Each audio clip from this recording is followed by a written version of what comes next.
mengeraskan suara azan.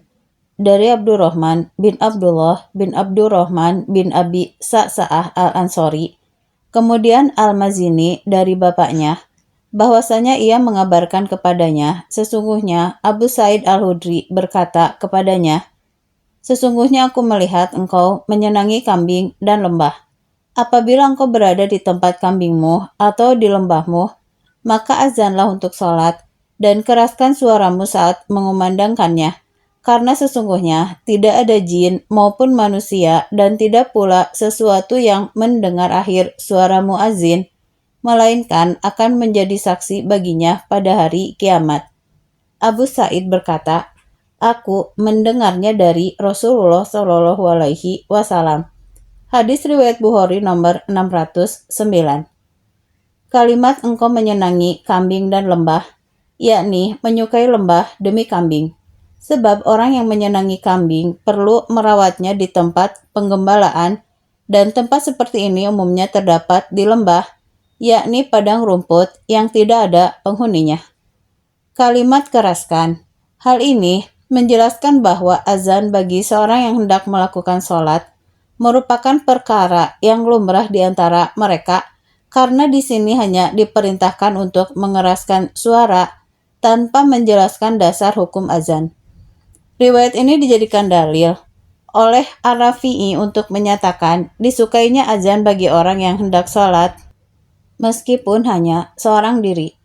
Inilah pendapat yang paling kuat dalam mazhab Syafi'i berdasarkan dalil bahwa azan merupakan hak waktu sholat.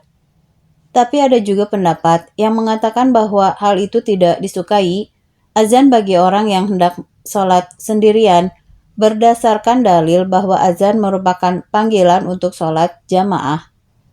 Kalimat tidak pula sesuatu yang mendengar akhir suara muazin, yakni batas akhir suaranya. Al-Baidhawi berkata, batas akhir suara muazin lebih kecil dibanding permulaannya. Apabila orang yang berada di tempat yang jauh dapat menjadi saksi pada hari kiamat, apalagi orang yang lebih dekat tempatnya, tentu lebih bisa untuk menjadi saksi. Kalimat tidak ada jin maupun manusia, secara lahiriah termasuk juga hewan serta benda-benda mati, dan ini termasuk gaya bahasa yang menyebutkan kata yang bersifat umum setelah kata yang bersifat khusus. Hal ini didukung oleh riwayat Ibnu Huzaimah yang menyebutkan, tidak ada yang mendengar akhir suaranya, baik pohon, tanah, batu, jin, dan manusia. Sementara dalam riwayat Abu Daud dan An-Nasai melalui jalur Abu Yahya dari Abu Hurairah disebutkan, muazin akan diampuni dosanya sejauh lantunan suaranya, dan setiap benda yang basah dan yang kering akan bersaksi untuknya. Kalimat menjadi saksi baginya pada hari kiamat. Rahasia persaksian ini adalah untuk menjelaskan bahwa sesungguhnya hukum-hukum yang ada di akhirat adalah seperti hukum-hukum makhluk di dunia, baik berupa pengajuan tuntutan, jawaban, serta persaksian. Demikian dikatakan oleh Az-Zain bin Al-Manayar. Sedangkan Al-Turbishi mengatakan bahwa maksud persaksian ini adalah untuk memaklumkan keutamaan dan ketinggian derajat orang itu pada hari kiamat.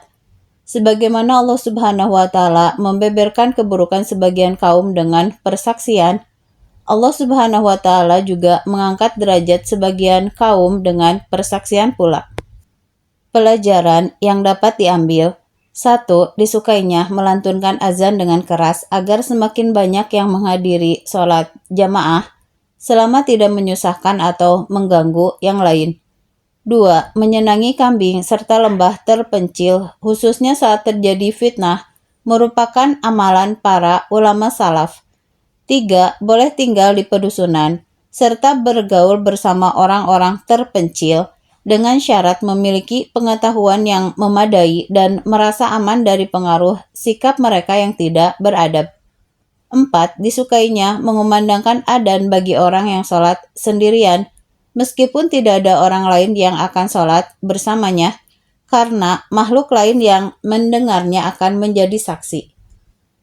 dari Abdurrahman bin Abdullah bin Abdurrahman bin Abu Sa'sa'ah al-Ansyari dari bapaknya bahwa dia mengabarkan kepadanya, sesungguhnya Abu Sa'id al-Hudri radhiyallahu anhu berkata kepadanya, sungguh aku melihat engkau menyukai kambing dan lembah.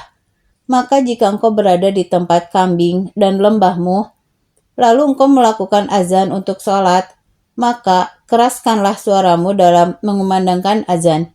Karena sesungguhnya tidaklah setiap yang mendengar suara seorang muazin, baik jin, manusia maupun sesuatu, melainkan akan menjadi saksi baginya pada hari kiamat.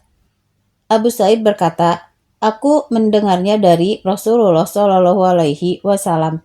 Hadis riwayat Bukhari nomor 3296.